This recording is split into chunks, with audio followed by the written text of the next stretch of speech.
So the car, as we see, we watched the movie, it went through a lot of abuse.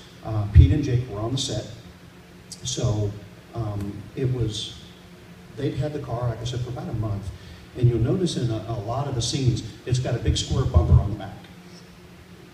They took off the chrome when they put this one on. It became the camera stand. So when they were doing all the stuff, it had to have a stand for it, so that's what they did. The only damage that the car really, anything that happened to it was the grill. They had one of the big lights that they use for the movies, and one of the lights fell into the grill. Today, that would be devastating because a 34 grill, trying to find an original 34 grill is impossible. Back then, Jake went home and grabbed another one off the wall.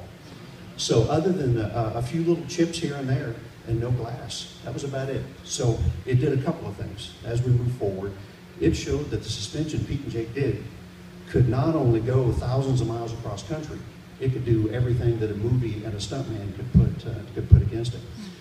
So these two cars, after the movie, the phone started ringing, and it just took off from there. So for the business and for an industry, this movie did so much.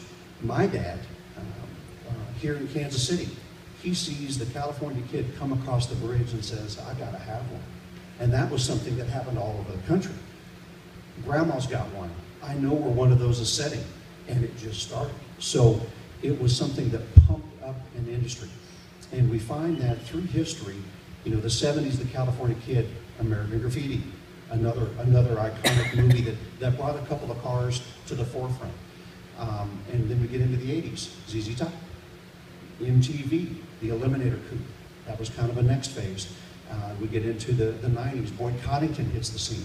So there's every generation, every era has something that we call a legend. What makes up a legend? It makes up the stories, the things we're talking about tonight.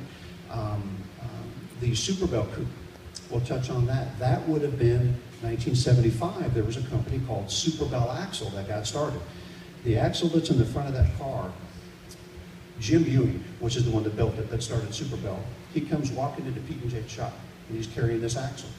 And he walks up to Pete, and they've known one another. He walks up to Pete and says, do you think we can sell 10 of these a month? And Pete said, I'll buy the first 10. And that was the day Super Bell started in Pete and Jake's shop.